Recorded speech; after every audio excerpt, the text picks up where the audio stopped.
안녕하세요. 안녕하세요. 네, 안녕하십니까. 국가직 세무직 등록과 그리고 서울시 일반직 네, 아무래도 초시즌이다 보니까 점수가 좀 많이 낮았어요.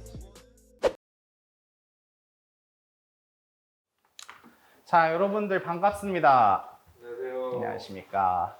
일단은 저 간단하게 소개하고 시작하겠습니다.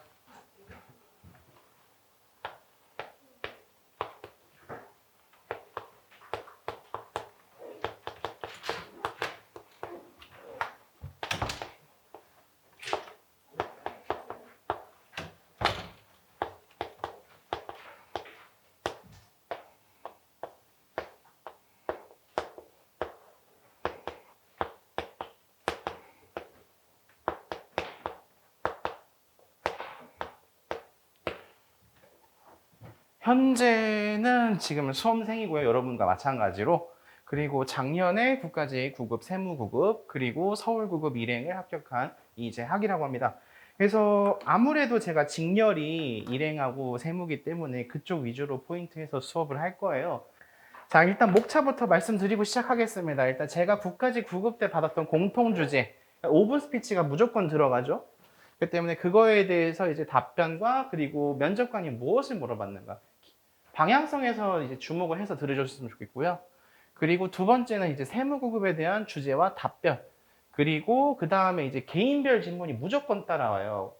이 국가직 9급 같은 경우에는 자기 기술서를 무조건 쓰기 때문에 그거에 대해서 디테일하게 물어볼 겁니다. 그때 여러분들이 쓰시는 내용에 따라 가지고 면접관의 질문은 달라질 수밖에 없어요. 그거에 대해서 좀 유념하시고 그 다음에는 이제 서울시가 나옵니다. 그래서 서울시에 대한 이제 공통 주제 사실 뭐 다른 지방직도 무조건 이게 나오거든요. 그렇기 때문에 이거에 대해서 좀 보시고 그리고 서울시 같은 경우에는 직렬 질문이 없어요. 지방직도 마찬가지고 그래서 국가직보다는 좀 편한 게 있어요. 그렇기 때문에 이제 개인별 질의응답으로 바로 들어가는데 이쪽에서 시간이 좀 많이 걸리죠. 그 다음에 질의응답을 받고 이제 저희는 이제 헤어지는 걸로 하겠습니다.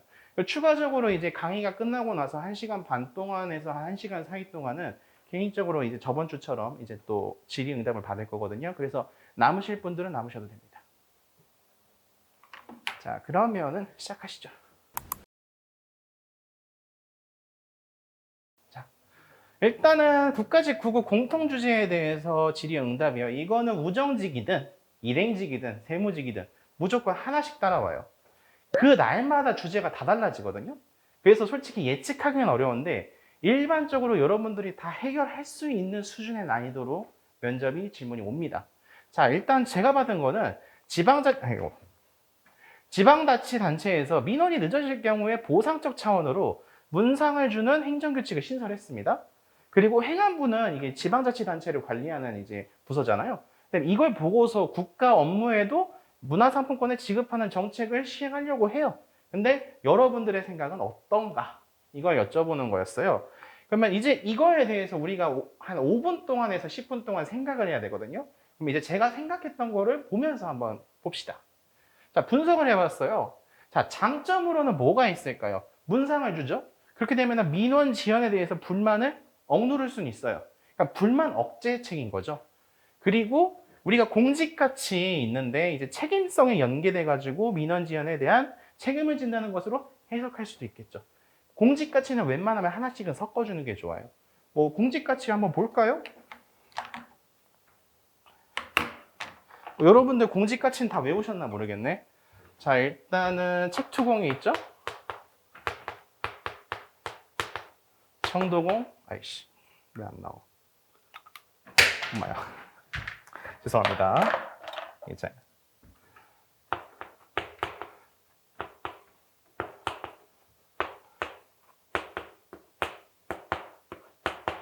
자, 이 9개는 무조건 외우고 들어가십시오. 면접장 들어가기 전에. 자, 책임성, 투명성, 공정성, 청렴성, 도덕성, 그리고 공평성, 그 다음에 애국심, 그리고 민주성, 다양성. 이 9개는 무조건 개별 질문에도 무조건 하나씩 나와요. 왜냐하면 자기가 생각하는 공직가치 중에서 제일 중요하다고 생각하는 것이 무엇입니까?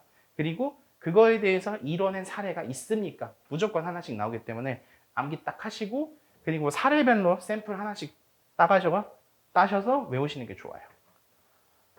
자, 그럼 지우겠습니다.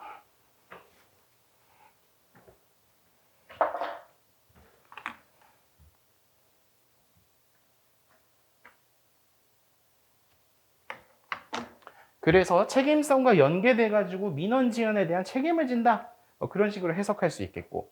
그리고 단점이 이제 중요하겠죠. 왜냐하면 저희는 무조건 장점만 얘기하는 게 아니라 단점을 얘기하고 그거에 대해서 보완을 얘기를 해야 돼요. 그렇기 때문에 지자체의 단순 민원, 지자체는 기본적으로 난이도가 쉽죠. 종합 민원성이 있긴 하지만은 그래도 민원 수준이 아무래도 생활 관련된 기초 민원인데 반해서 국가 민원은 부문적이고 전문적 민원이에요. 우정직도 마찬가지고요. 그리고 세무직도 마찬가지고 일행이라고 크게 다를 건 없습니다. 그래서 성질상 복잡하고 오래 걸리는 경우가 대반이에요. 그렇기 때문에 지연 기준을 달리 설정하는 그런 노력도 필요합니다. 그리고 이제 면접관이 이렇게 물어보더라고요. 이제 제 얘기를 듣고 나니까. 아, 그러면은 국가 민원이 지자체보다 복잡하게 생각하는 근거는 뭐니? 이런 식으로 물어보기 때문에 뭐 이거는 이제 여러분들이 능수능란하게 지자체 같은 경우는 아무래도 동사무소나 구청 위주의 생활 민원인 반면에 국가 민원은 부문별 전문 민원이기 때문에 상식적으로 봤을 때 난이도가 다를 수밖에 없다. 이런 식으로 얘기를 해주시고 그리고 상품권 지급을 해요. 그러면은 이 민원 지원을 합리화하는 수단으로 악용할 수도 있겠죠. 공무원들이 만약에 뭐 복지부동 상태라면 그렇기 때문에 줬잖아요. 좀 기다려 보세요. 뭐 이런 식으로 그런 식으로 악용할 수도 있어요. 자, 다음 봅시다. 자, 이 단점 3번은 조금 체크를 하시고 암기하시는 게 좋을 것 같아요. 이게 이 질문의 근본적인 답변입니다. 자, 민원인이 가장 바라는 게 지연 보상이 아니겠죠, 사실. 우리가 국가에 민원을 했을 때 바라는 건 뭡니까? 신속한 처리, 친절한 처리, 그리고 지연을 했을 때의 이유 제시. 이런 게 제일 중요하잖아요. 근데 지연된 경우에 명확한 이유 설명을 들으려고 하는데 문화상품권은 그거에 대한 올바른 해결 방법은 아닙니다. 그렇기 때문에 우리가 이거 문화상품권 주는 것 자체는 뭐 반대하지는 않겠지만은 오히려 이쪽에 대해서 업무 매뉴얼, SOP를 좀 더 강화할 필요가 있습니다. 이런 식으로 접근을 해야 된다는 거예요. 그래서 면접관이 이걸 듣고 나서 되게 고개를 많이 수긍하더라고요. 아마 면접관이 제일 듣고 싶었던 것 같아요. 그리고 단순하게 공무원을 괴롭히려는 반복성 악성 민원도 있어요. 여러분들이 이제 민원을 받다 보면은 진짜 이상한 사람들이 되게 많습니다. 근데 이런 사람들을 위해서도 지급 규정을 추가해야 되는가? 이거에 대한 의문이 생길 수밖에 없겠죠? 그렇기 때문에 악성 민원을 기준 없이 지급 규정만 추가하는 것은 문제가 있다. 얘기하시고, 근데 우리가 악성 민원을 얘기했잖아요. 그 때문에 필연적으로 악성 민원에 대해서 질문이 들어올 수밖에 없어요. 그 때문에 여러분들이 악성 민원을 어떻게 생각하는지, 그거에 대한 대처법도 반드시 준비를 하셔야 되는 거예요. 뭐 예를 들면은 이제 세무공무원 같은 경우에는 뭐 맨날 있잖아요. 뭐 말도 안 되는 건데 이미 지났는데 신고 기간이 지났는데 좀 이게 저희 부가세 내기 싫으니까 추가 그런 거 저거 좀 원래 신고 기한 내에 처리한 것처럼 좀 가라를 쳐달라 뭐 이런 식으로 요구하시는 분도 있고 일반 행정 같은 경우에는 예를 들어서 허가 기준이 한 100 정도 되면 한 80 채워놓고 해달라고 억지 부리면 솔직히 공무원들 입장에서 난감할 수밖에 없어요. 이런 거에 대해서. 또한 우정사업본부 같은 경우에는 뭐가 있을까요? 생각을 해봅시다. 뭐 일단은 우리가 예전에 보니까는 작년에도 그렇고 택배 지연이라든지 그런 게 있었거든요. 우체국에서. 그렇기 때문에 지연이 되는데 지연될 수밖에 없는 상황에서 무조건 빨리 해달라고 하시는 분들도 계셔요. 근데 그거에 대한 답변들도 준비를 하셔야 되고 그리고 맨 마지막에 신중한 업무 처리를 위한 경우에도 상품권 지급 횟수를 금평에 반영하면 무슨 부작용이 생길까요? 자칫하면 공무원들이 금평에서 나쁜 점수 받기 싫으니까 무조건 그냥 빨리빨리 처리해버리는데 이렇게 되면 속전속결이 될 수밖에 없죠. 그러면 일을 제대로 처리 안 하고 그냥 나중에 사후에 문제가 발생할 수밖에 없는 거예요. 이런 단점들도 얘기를 하시면서 보완책을 제시하셔야 되는 겁니다. 그래서 저는 이렇게 썼어요. 문화상품권 지급 규정을 신설을 하십시오. 뭐 해도 좋습니다. 근데 악성 민원으로 판단할 경우에는 배제하는 조항도 반드시 필요합니다. 그리고 업무별 필요 기간을 고려해서 단순한 지연인지 불가피한 그러니까 업무를 하다 보면 늦어질 수밖에 없잖아요. 회사 일도 마찬가지고 특히 이제 세무직 같은 경우에는 세무 신고 기간 동안 진짜 맨날 야근해야 되는데 이거 야근을 해도 업무를 처리 못하는 경우도 있고 우정사업본부 같은 경우에는 뭐 예를 들어서 택배나 뭐 특히 이제 물류처리 있잖아요. 뭐 뭐가 있을까? 뭐 명절 때. 그럴 때에는 우체국이 진짜 정상적으로 돌아가고는 있어도 그래도 제때 이제 못 줄 수도 있단 말이에요. 그런 거에 대한 이제 연장도 파악할 필요가 있다. 그리고 민원 지원 보상 규정은 미봉책이니까 일선 민원 대응 부서에 인력을 추가 배치하는 게 근본적인 해결법인데 이거는 근본적인 해결법이 아니다. 그러니까 보상 규정 말하는 거죠. 그러면은 이제 면접관이 이렇게 얘기를 하더라고요. 인력을 추가 배치하기 힘든 경우에는 어떻게 할 거냐? 사실 이게 저는 면접 질문 받으면서 제일 좀 난감했어요. 저 여기까지만 생각했거든요. 근데 이걸 또 물어보더라고요.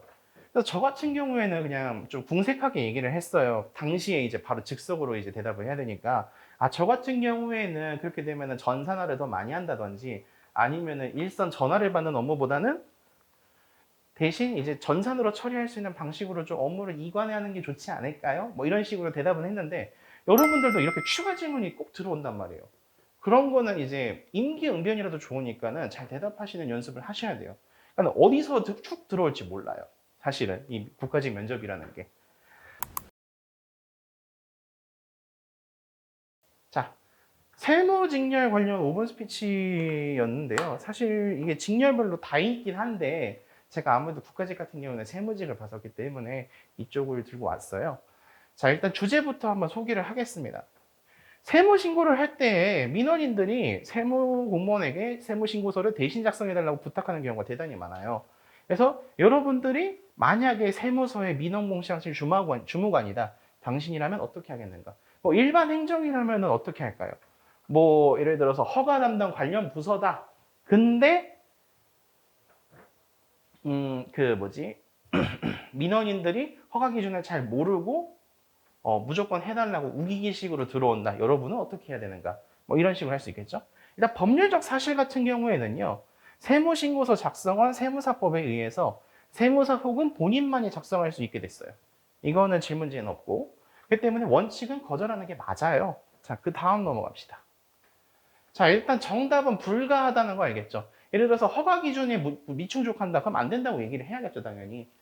이제 법률 우의사항을 공무원이 어길 수 없으니까. 근데 면접관의 목표는 뭐냐면요. 결국엔 면접관은 불가하다는 거를 계속 유지할 수 있는지 확인하는 게 목적이에요. 의견을 바꾸는 순간 여기서는 이미 정해진 정답이기 때문에 공격을 받을 수밖에 없단 말이에요. 그래서 저 또한 이제 곤란한 상황을 제시하면서 압박을 받았어요. 예를 들어서 상사가 그냥 해달래. 안 됐는데 해달래. 귀찮으니까. 그럼 어떻게 할 거니? 그리고 만약에 이제 양손 다 다쳐가지고 신고서를 쓸 수도 없는 상태인데 어떻게 할 거니? 이렇게 물어보더라고요. 그래서 법률적 상황을 말하되 원칙을 말하되 부재 방법을 제시하도록 하는 게 좋아요. 예를 들어서 허가 기준이 80%밖에 안 찼다. 그러면 부관을 달아가지고 이 부관 달아서 이 조건 20%가 충족되면은 그 허가가 유효하게 하는 규정을 좀 달아가지고 부관을 통해서 뭐 발효시켜주는 방법도 있겠죠. 우정 같은 경우에는 뭐가 있을까? 글쎄, 그쪽에는 잘 모르니까 일단 넘어갈게요. 자, 그래서 이렇게 정답이 정해진 질문 같은 경우에는요, 의견을 굽히지 마세요. 이게 법률적 사항을 굽히면 안 돼요. 근데 부작용을 인정하시는 게 좋아요. 왜냐면 원리 원칙대로 하면은 변수나 아니면은 뭐 좀 유도리가 없다는 얘기를 들으니까. 근데 이제 영세 사업자들 같은 경우에는 세무사 선임이 어려울 수밖에 없어요. 왜냐면은 그날 벌어서 그날 먹고 사시는 사업자들 분들도 되게 많거든요. 근데 구제책은 반드시 제시하는 게 좋겠죠.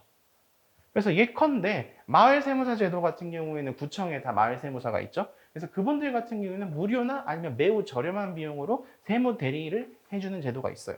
그리고 이제 국세청 같은 경우에는 홈택스 내에 신고 안내 동영상이 당연히 있어요. 그 때문에 이거 안 보시고 오시는 분들 같은 경우는 이거 좀 제발 봐라. 이거 보면은 다 할 수 있다. 이런 식으로 제시를 하셔야 되는 거예요. 특히 세무직이신 분. 그래서 이런 구제책들도 반드시 좀 얘기를 해주시면은 완성도 있는 면접 답변이 완성될 수 있습니다. 자, 이제 그 다음 가보죠. 이제 개인별 질문 받은 리스트인데요. 이제 공무원의 공직가치 중에서 본인이 가장 중요하다고 생각하는 공직가치, 이건 진짜 맨날 나옵니다. 그래서 이거는 반드시 준비하셔야 되는 면접 답변이고, 저 같은 경우에는 이제 해당 이슈랑 좀 많이 엮어서 질문 답변을 하는 스타일이에요. 저 같은 경우에 이제 그 당시에 청렴성을 골랐었고, 이유는 당연히 물어봤죠. 그래서 LH 사건을 통해 가지고 청렴성에 대해서 다시 생각했다고 얘기를 했어요. 근데 그러니까 이제 추가 질문이 오는 게 이제 LH 같은 이제 청렴성 이제 위기 상황에서 우리는 어떻게 해야지 공무원 사회의 청렴성을 행복할 수 있는가 이거에 대해서 또 치고 물어보는 케이스도 있더라고요. 그래서 그거에 대해서 좀 더 준비를 하셔야 되고 그래서 저 같은 경우에는 이제 LH 사건 보면서 청렴성을 했기 때문에 결국에는 내부 규제만으로는 안 된다. 행정학적으로 봤을 때. 그렇기 때문에 외부 규제, 그러니까 외부 감시라고 해야겠죠. 그래서 뭐 국회든 국회 국정감사를 강화하든 아니면 시민단체 감시 강화를 강화하든 내부 공무원 내부로는 도저히 자정 자격이 안 된다. 이런 식으로 얘기를 했어요. 그거는 뭐 본인 선택이고요. 자, 그리고 이제 여기 앞에 계신 분은 무조건 물어보실 질문이에요. 회사 생활 하셨을 거 아니에요.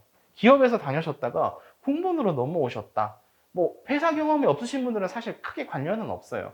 근데 만약에 회사 생활을 해보신 분들은 무조건 이직 사유를 물어볼 거예요. 공직으로 왜 오셨습니까? 아니 회사 생활 하시다가 왜 넘어오셨죠? 그리고 이제 조금 이제 나이가 젊으신데 회사 경험을 하신 분들은 이 회사 생활을 하면서 가장 힘든 점이 무엇이었냐, 극복 과정은 어떻게 되었냐를 또 물어봐요. 저 같은 경우에는 이제 일본에서 회사를 다녔었기 때문에 이제 비즈니스 일본어가 부족해가지고 지적받은 걸 이제 얘기하고 그리고 지적받은 상황을 기록해서 기억하는 한편 비즈니스 1월 공부했다. 일단 웬만하면 긍정적으로 얘기하는 게 좋아요. 뭐 힘들었다 이런 얘기보다는 아무래도 제가 회사 생활을 처음에 하다 보니까는 좀 부족한 점이 있었는데 그래서 공부를 하고 뭐 아니면은 뭐 연습을 했다던가 뭐 그런 식으로 극복을 했다고 알려주시면 되고 그리고 이제 선생님께서는 공직으로 넘어온 계기가 사실 제일 중요할 것 같아요. 왜냐면은 보통 젊은 사람들 같은 경우에는 그냥 공무원 그냥 하고 싶어서 왔다 이런 식으로 하면 되는데 아무래도 좀 본인만의 특별한 이유 제시가 필요할 것 같아요. 좀 그거는 좀 나중에 이제 개인별로 이제 받을 때 좀 설명을 해드릴게요. 자, 다음 이제 뭐 관공서를 반문에 받는지 그거에 대해서 경험도 물어봅니다. 뭐 우정사업법무 같은 경우는 대부분 뭐 무치고 갔다 왔니? 이렇게 물어보겠죠. 세무직 같은 경우는 세무서 갔다 왔니? 아니면은 뭐 국가직 행정 같은 경우에는 뭐 솔직히 세종시를 갈 수는 없잖아요. 관련 부서는 갔는지 뭐 이런 걸 물어볼 거고 그래서 특별지방 행정기관 중에서 하나 갔다 왔다 뭐 그런 식으로 얘기를 하시는 게 좋고요. 웬만하면 한번 실제로 가보시는 게 좋아요. 그래서 실제로 방문해보고 본인의 경험담을 솔직하게 풀어놓는 것도 중요하고요. 그리고 보완점이 있는지 반드시 물어봅니다. 그래서 그것 또한 생각을 해두는 게 좋을 것 같아요. 저 같은 경우에는 세무서 가보니까 특히 그 부가세 신고 거의 만렵에 갔었거든요.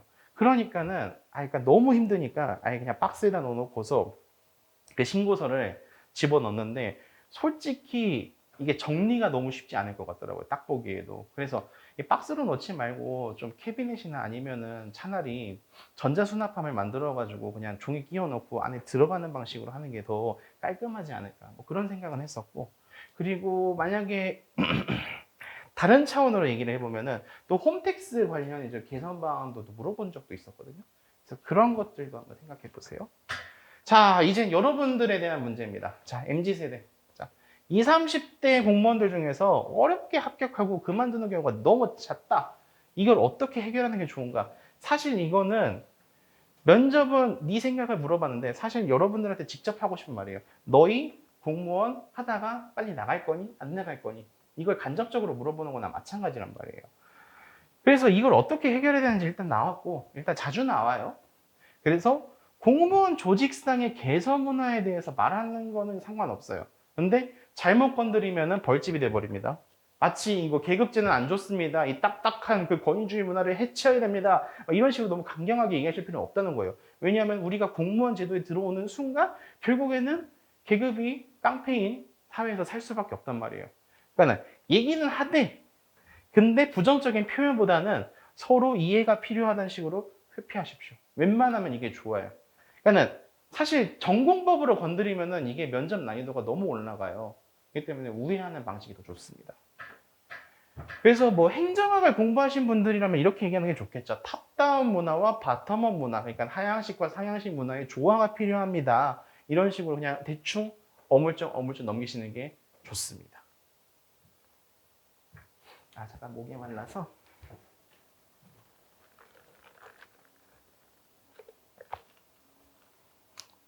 자, 다음 넘어갈게요. 자, 이거는 또 회사 경험을 해보신 분이든 아니면 회사 경험을 안 하신 분이든 무조건 나옵니다. 만약에 일을 안 해보신 분이라면은 뭐 하다못해 대학교 조별과제 얘기라도 해야 돼요. 이건 어쩔 수가 없습니다. 그래서 팀워크는 당연히 얘기해야죠. 이건 정해진 거예요. 정답이 무조건 정해졌습니다.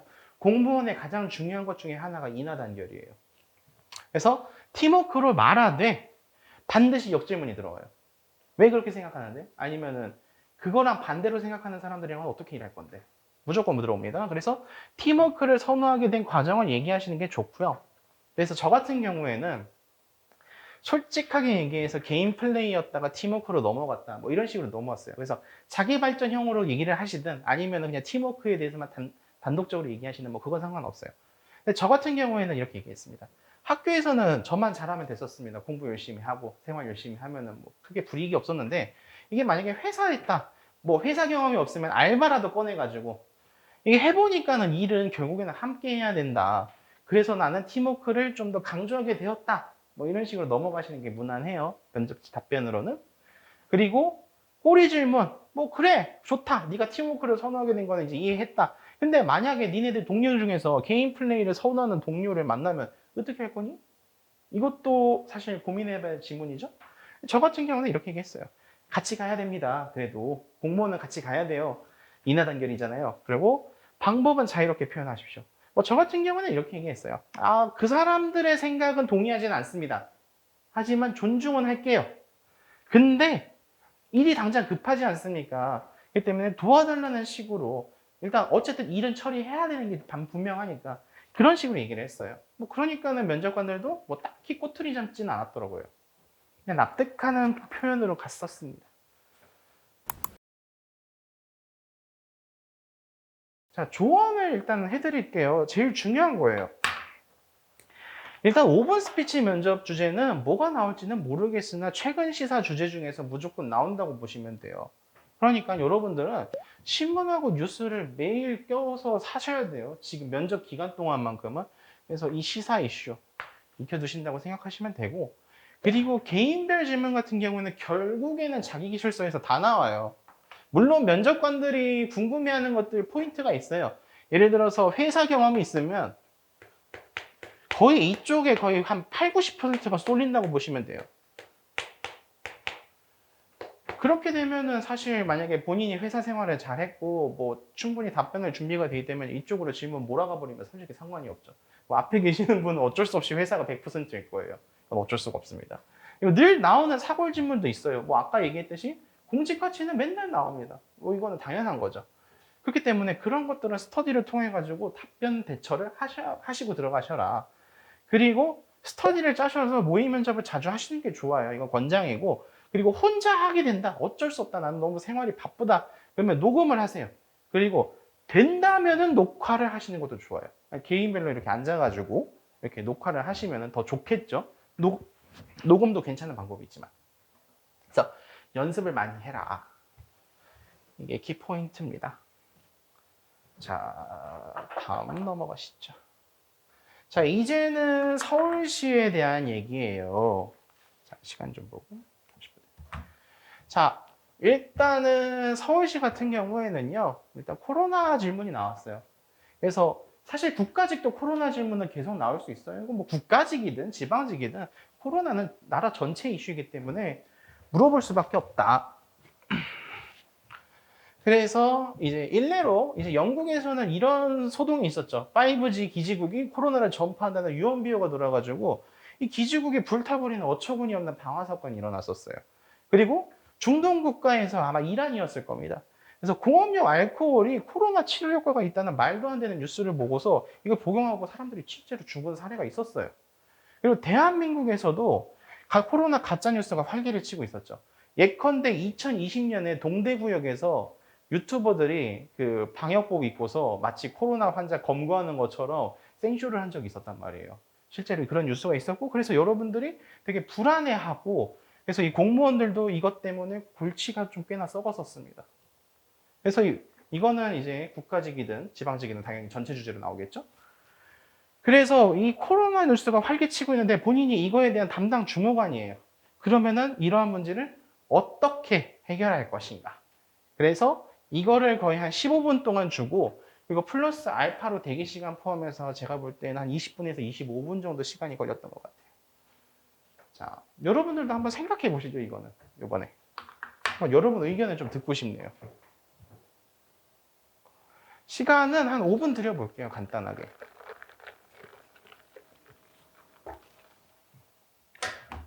자, 제가 실제로 시간을 한번 재보겠습니다.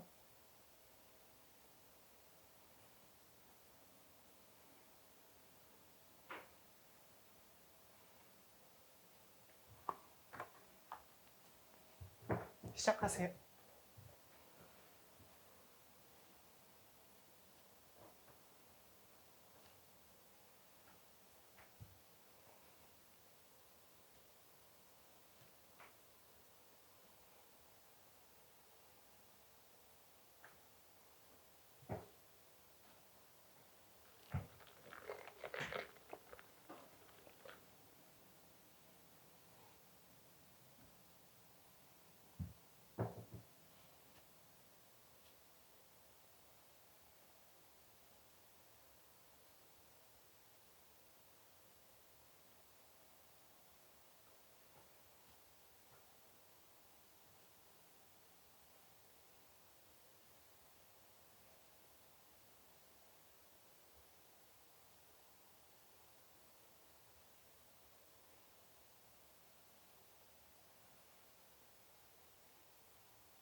네, 2분 30초 지나갔습니다.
네, 1분 남았습니다.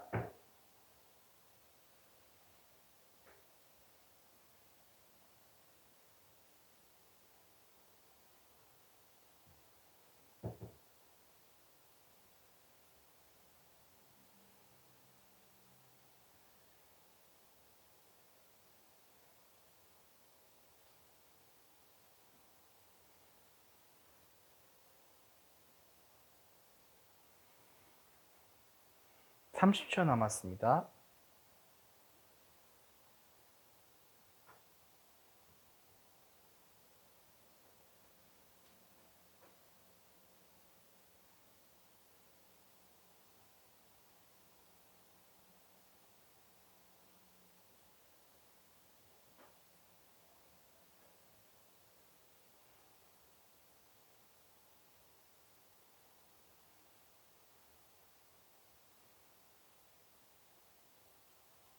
네, 끝났군요. 자, 다시 시작해 보겠습니다, 여러분. 자, 이거 5분 동안 해보니까 어떠세요? 기분이 어때요? 만만치 않나요? 아니면 할만한가요? 할만하다 손 들어보세요. 아무도 없으시네. 힘들다, 생각보다 힘들다.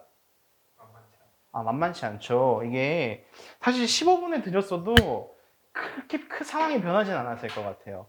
그래서 사실 이거는 좀 연습이 필요합니다, 여러분들. 그래서 일단은 제가 한 거를 모범 답안을 보시고 한번 여러분들이 집에 가서 꼭 해보셨으면 좋겠어요. 자, 시작하겠습니다. 자, 일단 상황 브리핑부터 해볼게요. 일단은 예시 상황 말고도 2020년부터 2022년 동안 여러분들은 코로나 시대에 살고 있기 때문에 여러분들이 뭐 가짜뉴스 활기치는 거는 뭐 당연히 아실 거예요. 그리고 뭐 대표적으로 우리나라에서는 이 뉴스가 많이 떴었죠. 백신을 맞고 죽는 확률이 코로나에 걸려서 죽는 확률보다 높다. 백신 왜 맞냐? 맞지 말자. 막 이런 식으로 나온 게 있었고, 그리고 아직까지도 코로나는 활기가 치고 있죠. 해결되지도 않았어요. 그렇기 때문에 코로나 관련 문제는 계속 나오고 같이 고민해 볼 필요는 있습니다. 자, 저 같은 경우에는 어떻게 썼냐면요. 저는 이제 일본에서도 좀 살았었기 때문에 일본 사례를 좀 끌어들였었어요. 그래서 일본에서도 도쿄도청에서 코로나 환자에 대해서 10만 원씩 지급하는 정책을 펼쳤었습니다. 그래서 근데 이게 문제가 뭐냐면은 3류 언론사, 2류 언론사들이 이제 황색 언론사라고 하죠. 묻지도 따지지도 않고 10만 원 드리겠습니다. 코로나 걸리면 이런 식으로 이제 정책을 얘기를 해버린 거예요. 그러니까 엄밀히 얘기하면 사실인데 의도를 완전히 왜곡시켜서 얘기를 했죠. 아니 상식적으로 도쿄도청 공무원들도 머리가 있는데 그런 식으로 얘기를 하진 않았을 거 아니에요. 그러니까는 도리어 이제 젊은 분들이 클럽 가고 파티하고 해서 코로나가 오히려 환자가 늘어버렸어요. 원래 목적은 코로나 환자들에 대해서 일을 못하니까 복지를 하려고 했는데 완전히 정책 실패죠. 그래서 이 코로나 문제 같은 경우에는 생명권이랑 바로 직결되잖아요. 그래서 중대한 공익이죠, 여러분들도. 자, 그러니까 이 언론사들이 아니 말고 아이씨 뭐 난 그냥 기사 쓸 거야 이런 식으로 해버리면은 이거 곤란하단 말이에요. 제어할 필요성이 반드시 존재하겠죠. 근데 이게 우리나라 특징인데 과거 역사에 비추어 볼 때 행정권이 나서서 언론 규제를 때려버리면은 그 부담이라든지 리스크가 클 수밖에 없어요. 뭐 여기 잘 나와 있죠. 박정희 정부나 전두환 정부. 옛날에 이제 전범 사례가 있으니까. 그래서 우리는 코로나 이슈에 한정돼서는 근거 없는 유언비어를 조장하는 댓글을 억제할 필요성은 있겠습니다. 뭐 예컨대 이런 방법이 있겠죠. 네이버 뉴스 같은 경우에는 악성 댓글을 쓸 때 뭐 욕을 쓴다든지 그런 거에 대해서는 프로그램 기반해가지고 미리 사전에 경고를 하거나 차단시켜 버리거든요. 그러니까 이런 식으로 짧은 기간 내에 이제 우리가 개발만 하면은 뭐 당연히 공무원이 하진 않을 거고 외주를 주겠지만 AI가 뭐 근거 없는 뭐 코로나 관련 유언비어인 경우에는 사전에 경고를 해줄 수도 있고 아니면은 그냥 그 댓글을 잘라버릴 수도 있겠죠. 둘째는 언론사 스스로 자제를 촉구하는 위원회를 구성하는 방법이 있어요. 그래서 제일 중요한 게 뭐냐면 여러분들이 이제 헌법을 배우셨진 않겠지만은 헌법상 이제 사전 검열은 완천적으로 금지되고 있는데 다만 이게 금지되는 게 행정권이 주도가 돼서 하는 사전 검열은 금지예요. 그래서 사후 검열도 괜찮고 행정권이 아니면은 그다지 문제가 없습니다. 그래서 이제 이거를 이제 조심해서 보시고 그래서 이제 가급적 위원회를 만들고 자 신문방송학과 원로 교수님들 그리고 현직 교수님들을 초빙하는 방법이 있겠죠. 대신 공무원 비율을 확 줄여야 됩니다. 그래서 이분들 같은 경우는 학문적 권위가 있으신 분들 있잖아요. 그래서 이 기자들, 방송 기자들도 결국에는 이분들 제자 아닙니까? 그렇기 때문에 학문적 권위로 설득하는 방식이 있을 겁니다. 또한 이제 언론사 사장들은 위원회에 초빙해버리는 게 사실 가장 쉬운 방법이죠. 언론사 사장이 위원회에 있고 그렇게 되면은 상식적으로 직원인 기자들이 나서지는 못하겠죠. 그러니까 간접적인 통제 방식을 사용할 수도 있는 거예요. 그래서 팁을 드리면 법률상 불가능해. 근데 합법적이고 효율적인 우회 수단을 제안할 수 있다면 창의성 면접에서 고득점을 받을 수도 있는 거예요. 근데 돌아가는 방법이 있다면 반드시 좀 언급을 해줍시다. 우리가 생각이 나면. 자, 그래서 이제 제가 얘기한 답변은 그게 다고요. 뭐 추가 질문으로 여러 가지가 들어왔는데 사실 그 아까 전에 제가 얘기한 AI 같은 경우에는 중국식 사전검열 냄새가 나기 때문에 사실 좀 위험해요. 그래서 저도 그거에 대해서 인정하고서 면접관들이 그걸 반드시 물어보더라고요. 그래서 인정하고 그 방법은 조심해서 써봤으면 좋겠다. 시간이 필요하다. 이런 식으로 넘기고 제가 실제로 주요하게 했던 거는 이쪽이에요. 위원회 방식. 때문에 그걸 좀 참고해 보셨으면 좋겠고. 그래서 이제 코로나 문제가 이제 나올 거예요. 올해도 뭐 여전히 나올 겁니다. 그래서 이제 올해 같은 경우에는 좀 작년하고 조금 다르죠. 자, 거리두기의 완전 해제와 그 문제점을 공무원 입장에서 생각해 보게. 예컨대 사업자 같은 경우에는 그동안 고통받았었단 말이에요. 그분들의 직업의 자유가 많이 침해됐었죠. 근데 한편으로 여전히 우려되는 거는 이 생명권 보호입니다. 그래서 이거와의 갈등을 조화하는 방식을 여러분들에게 좀 얘기를 해주셨으면 좋겠고, 그리고 또 요번에 또 이제 새로운 기사 재미있는 게 나왔더라고요. 10월 늦가을쯤에 신규 변종이 또 나올 거래요. 오미크론의 또 다른 변이죠. 지긋지긋합니다. 그래서 전문가들은 이렇게 얘기하는데 어떻게 대비해야 될지, 뭐 보건직이든 일행직이든 사실 다 물어볼 수 있어요. 이제 뉴스가 이렇게 나오더라고요. 일상회복 말하지만은 10월 내에 새 변이가 출현 가능합니다. 최악의 시나리오가 나올 수도 있습니다. 미리 대비를 해야겠죠. 이 기사를 보면은. 그리고 실제로 오미크론이 뭐 뻥이다 말이다 말이 많았었는데 결국에는 전문가들 예상대로 3월 달에 오미크론 때문에 엄청난 감염자를 양산했었잖아요. 제가 보기에는 이 전문가들이 얘기하는 것도 맞을 겁니다. 대비를 해야 된다. 그리고 이제 윤석열 정부로 이제 정부가 교체되는데 그분이 이제 공약으로 내거신 게 코로나 사업자 지원이에요. 그러면 면접자 본인이 생각한 제안은 있는가? 특히 올해같이 정부 교체기 같은 경우는 이 질문이 들어올 수도 있습니다. 정권이 바뀌기 때문에. 그렇기 때문에 이제 당선인이시죠, 지금은. 이제 당선인의 공약을 좀 분석해 볼 필요도 있는 거예요. 참 피곤하죠. 그래서 정책 제한형 질의응답이 나올 수도 있습니다. 뭐 예를 들어서 얼마를 준다, 아니면은 뭐 특히 어느 사업이 이제 피해가 큰데 그렇게 되면 그 사업에 대해서 집중적으로 좀 복지 혜택을 줘야 된다. 이거는 여러분들께 맡기겠습니다. 제가 드릴 수 있는 건 이제 질문이에요. 드릴 수 있는 거.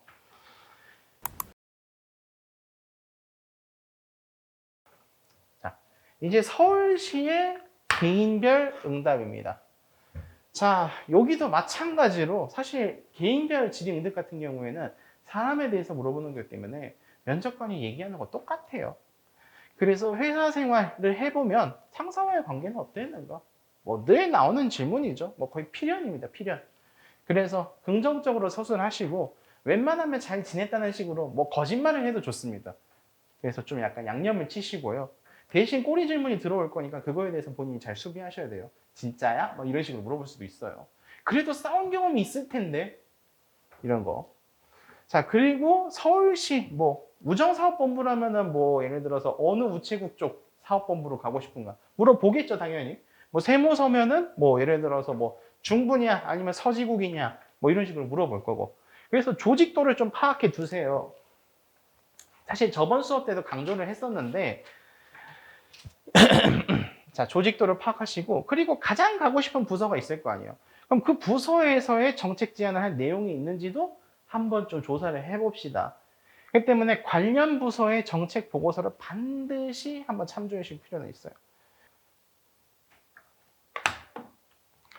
그래서 부서 생각하시고, 그리고 이제 관련 부서에 가면 무조건 홈페이지 내에 정책 보고서가 있어요. 반드시 읽어보세요.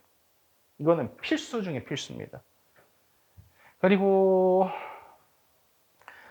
자, 그러면은 이제 또 넘어갈게요. 서울시만의 특징이긴 한데 서울시 같은 경우는 일반적인 시도하고는 좀 레벨이 다르죠. 특례도 많이 받고요. 그래서 본인이 생각하는 서울시만의 특징이 있는지, 이건 뭐 서울시 단골 중에 단골입니다. 이거 지방세도 물어봐요, 당연히.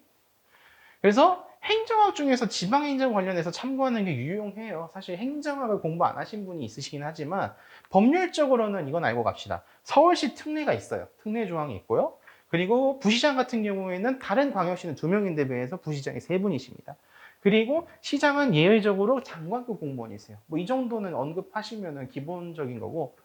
그리고 행정적으로 봤을 때는 서울시가 하면은 당연히 타 행정 그 자치단체는 따라가는 편이에요. 왜냐면 서울시가 좀 리더기 때문에. 그리고 기타적으로 봤을 때는 수도 행정의 특성에 대해서 말해도 좋겠죠. 자, 다음 넘어갑시다. 자, 이거는요. 개별 토픽으로 나올 수도 있어요. 이거 5분 스피치 주제로. 그리고 국가적으로 봤을 때도 이건 되게 중요한 문제예요. 그러니까 기본 상식적 5분 스피치로 나올 수도 있다. 하시는 거고. 자, 일단은 서울시가 인구수가 요번에 1000만 이하로 내려갔어요. 그래서 여러분들도 다 아시겠지만은 집값과 부동산 문제입니다. 그 때문에 부동산 문제를 얘기를 했는데 본인이 생각하는 시급한 과제가 무엇인가? 이것도 뭐 사실 맨날 나오는 질문이라. 그래서 저는 이렇게 얘기를 했어요. 실제로 지금 제가 작년부터 좀 조사를 해봤었는데 관악구에서 그 관악구 대학동 고시촌 쪽 있죠. 그쪽에 지금 청년 주택을 지금 관악구에서 계속 짓고 있어요. 왜냐하면은 그쪽에서 지하 그리고 옥탑 고시원 거기서 생활 환경이 너무 낙후하니까는 관악구랑 서울시랑 도저히 이걸 못 보고 그냥 아이씨 안 되겠다 청년 주택 지어버리자 단지로 그냥 싹 밀어버리고 그냥 지었단 말이에요. 지금 짓고 있고 건설 중인데 그래서 이런 거에 대한 정책이 있다라는 거 소개하면 가점을 받을 수 있죠. 예컨대 노량진에도 보니까는 뭐 재개발하는 것 같던데요. 주변에 보니까. 그래서 그거 얘기하시고 그리고 그게 안 된다 싶으면은 거주 청년들에게 현금 지원이 필요하다는 식으로 이제 가볍게 어필하시는 게 좋아요. 사실 본인들이 지금 세대의 문제잖아요. 그러니까 본인들이 느끼는 걸 진솔하게 표현하시는 것도 좋아요. 왜냐하면은 면접관들은 그걸 듣고 싶어 하거든요. 면접관님들은 대부분 다 50대 이상이기 때문에 잘 몰라요, 우리의 사정. 솔직하게 얘기해 주시고, 이러한 어려움이 있다. 내가 예를 들어서 노량진에서 고시원에서 사는데 너무 힘들더라. 그래서 내가 만약에 공무원이 되면은 이러한 사람들에게 뭐 복지 혜택을 뭘 주겠다. 뭐 이런 식으로요. 자, 다음. 그래서 서울시는 면접 질의 주제가 매우 다채롭습니다. 이거는 특징 중에 하나죠. 국가직 같은 경우에는 기본적으로 부문행정이에요. 18부, 5차, 17청에서 전문행정의 시스템이기 때문에 당연히 면접 같은 경우에도 토픽별로 얘기가 나오는 반면에 지자체 같은 경우는 종합행정이 기본이에요. 얘네들은 뭐 지자체 내에서 모든 행정 수요를 다 맞춰야 되기 때문에 사실 A 부분만 한다, B 부분만 한다, 그게 불가능한 거예요. 예를 들면은 이제 뭐 입직을 하시면은 뭐 쓰레기 청소 그 담당도 하실 수도 있고, 그리고 주차 단속도 하셔야 될 때도 있고, 건축 허가를 만지셔야 될 때도 있고, 그러니까 뭘 할지 몰라요. 그래서 주제가 너무 다양하다. 그리고 서울시만의 고질적인 이슈도 대비는 하셔야겠죠. 아까 말씀드렸듯이 높은 주거비와 그리고 물가가 서울시가 당연히 제일 높겠죠. 아 참, 제주도가 제일 높습니다. 그 다음이 서울시예요. 그래서 서울시 같은 경우는 특히 출산율이 낮은데 이 출산율도 국가직에서도 나올 수 있겠죠, 당연히. 여성분들이면 더 본인의 상황을 어필하시면서 이거에 대해서 복지 정책이 필요하다고 주장을 하셔야 되고, 남성분들이라면은 남자는 이런데 여자들은 이렇게 생각하더라 하면서 이제 남녀 사이에서 왜 이게 출산율이 낮아질 수밖에 없는지에 대한 이유를 합리적으로 설명을 하셔야 돼요. 출산율은 나올 수도 있습니다. 근데 나오면 무조건 어려워요. 이에 대한 질의가 나와요. 그리고 구청 지원자들 뭐 동사무소다 그러면은 일선 행정 위주로 파악을 해야겠죠. 대표적으로 찻동이는 무조건 조사를 하고 가세요. 그리고 주민 민원에 대해서 대처를 해야 되는데 특히 이제 동사무소 가면은 아줌마들이 말도 안 되는 걸로 다 요구하면서 나 구의원 친척이야 이러면서 요구를 하시는 분들도 계신단 말이에요. 가끔은. 그럼 이거에 대해서 악성 민원 어떻게 대처할 건지, 그리고 특히 동사무소 같은 경우에는 주민과의 대면 협조가 제일 필요한 부서란 말이에요. 그러니까 주민과의 협력은 어떻게 할 건지, 커뮤니케이션 어떻게 할 건지, 그리고 반상회 준비 같은 거, 이런 것들 당연히 하셔야겠죠.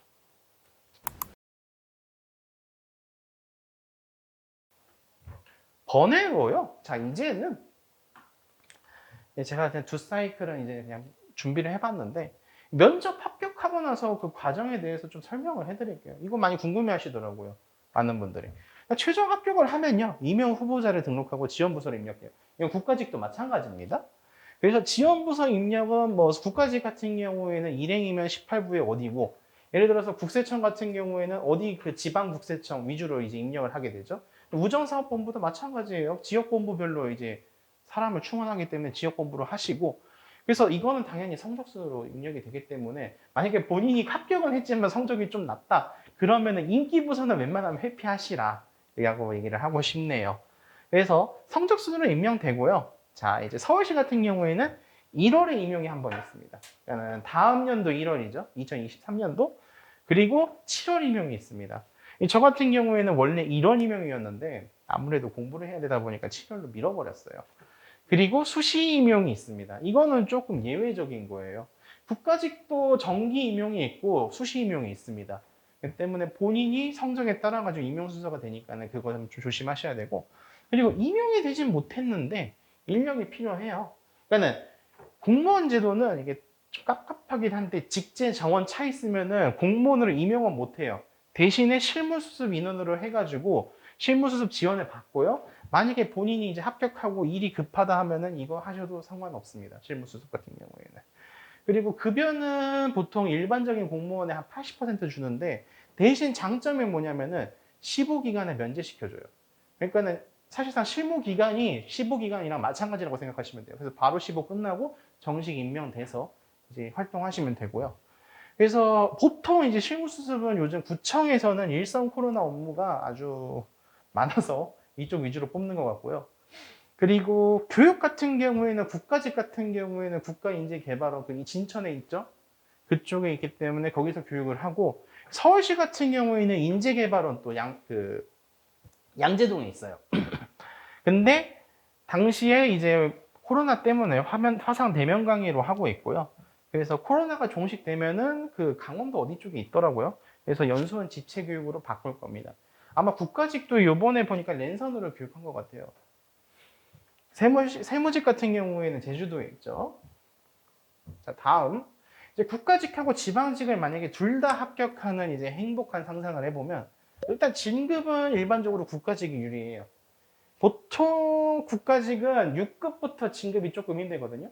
네, 지방직은 9급 기준으로 7급부터 좀 힘들어져요. 그래서 한 등급 차이가 있다.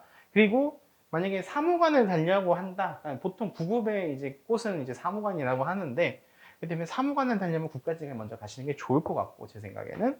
그리고 업무 난이도 같은 경우는 지방직이 훨씬 쉽죠. 물론 본청은 예외예요. 시청 같은. 그리고 복지 같은 경우는 지방에 따라서 천차만별이긴 한데, 특별시나 광역시는 국가직에 비해서 재정이 비교적 좋기 때문에 좀 좋은 편이라고 할 수 있겠습니다. 뭐 급여표는 똑같긴 하지만은 그 외에 뭐 복지 포인트라든지 아니면은 뭐 상조회 뭐 아니면은 뭐 공무원 그 공제 이런 게 조금 더 지방이 좋아요. 서울 같은 경우에. 그래서 제가 웬만하면 여러분들 빨리 그 뭐지 쉬시라고 강의를 이제 1시간 만에 끝내버렸는데, 일단 질문 있으십니까? 없으시면은 뭐 가셔도 되고, 뭐 있으시면은 여기 앉아가지고 얘기를 할 거기 때문에 뭐 지금 질문하시려면은 뭐 질문하셔도 되고요. 질의 없으십니까? 뭐 궁금하신 거, 뭐 예를 들어서 5분 스피치 어떻게 준비해야 되나? 네네. 그쵸?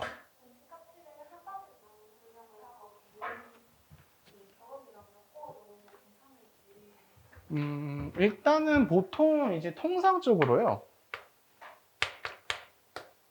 이제 가장 중요하게 생각하는 거.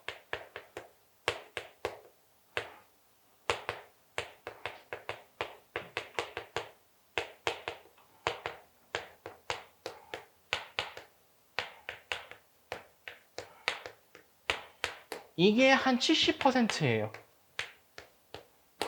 그리고 두 번째는 뭐냐면, 뭐 예를 들어서 공직 가치의 충동을 물어볼 때도 있어요. 뭐 예를 들어서 투명성하고 공정성하고 부딪힌다. 이럴 때는 본인은 어떤 게 더 좋나? 뭐 예를 들어서 뭐 구체적인 사례를 주더라고요. 뭐 정보 공개 청구 뭐 이 제도 있잖아요. 정보 공개를 했는데 정보 공개를 하면 당연히 투명성이 있죠. 근데 예를 들어서 이게 조금 누구한테 이득이 되는 정보라고 쳐볼게요. 그러니까 만약에 양쪽 편을 들 수 없는데 이 정보를 주는 순간 한쪽 편으로 좀 쏠리게 된다. 뭐 그런 문제가 있을 수 있겠죠. 그럴 때에는 이게 충돌한다. 그럼 어떻게 할 거니 너는? 투명성과 공정성이 충돌하고 있는데 너는 어느 걸 더 중시하고 너는 행정 처리를 어떻게 할 거냐 이런 식으로 물어봐요. 이건 조금 난이도가 어렵죠. 난이도가 이거는 한 중상 정도 될 거고 얘는 뭐 하죠. 얄짤없이. 뭐 아니면은 복수의 공직 가치를 뭐 물어볼 수도 있어요. 뭐 좀 길게 물어본다. 복수의 공직 가치. 뭐 본인이 제일 중요하게 생각하는 공직 가치가 그러니까는 뭐 여러 가지 있을 텐데 한 두세 개 얘기해 봐라. 뭐 이런 식으로 하면 난이도가 한 중 정도 되겠죠. 그래서 솔직히 2번으로 물어보면 조금 본인이 난감해질 수도 있어요. 이거 딜레마 상황에서의 그 본인의 이제 태도를 물어보는 거거든요. 그래서 이런 식으로 돼 있다. 근데 만약에 저 같은 경우에는 그렇게 되면 그냥 공정으로 물어버릴 것 같아요. 특정 상황한테, 특정인한테 혜택을 줄 수 없다. 그렇기 때문에 그거에 대해서는 정보공개법 찾아보면서 거부 사유가 있는지 알아보겠다. 뭐 이런 식으로 얘기하면 좀 깔끔하거든요. 그리고 이거는 뭐 거의 맨날 나오니까 여기에서 막히시면 안 돼요. 그럼 면접관들도 되게 안 좋아해요. 아니 이것도 준비 안 해왔어? 약간 이 느낌으로 보기 때문에 이거는 뭐 하나만 준비하면 안 된다 예시죠. 만약에 본인이 청량성만 준비했는데 갑자기 투명성, 공정성 나온다. 그리고 이제 조금 이제 뜬금포로 나오면은 그냥 면접관이 그냥 공직같이 던져버려요. 이거에 대해서 어떻게 생각하느냐 이런 식으로 나올 수도 있어요. 뭐 예를 들어서 요즘 청량성이 중요하죠. 뭐 이는 청량성에 대해서 어떻게 생각하나요? 뭐 이런 식으로 나오면은 그거에 대해서도 바로 물고서 늘어줘야 됩니다. 그래서 하나만 준비하면 안 된다는 거예요, 결론은. 물론 사례도 준비하시면 좋고 이렇게 나오기를 좀 기도해야겠죠, 우리는. 그러니까 그래도 2, 3, 4 뭐 이런 식으로 준비하는 것도 필요하다. 자, 다음 질문 받겠습니다.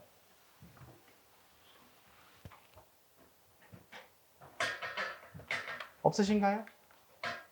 네, 좋습니다. 네, 그럼 여러분들 강의 들으시느라 대단히 수고 많으셨고요. 면접 준비 충실히 하셔서 반드시 최종 합격해서 하셨으면 좋겠습니다. 감사합니다.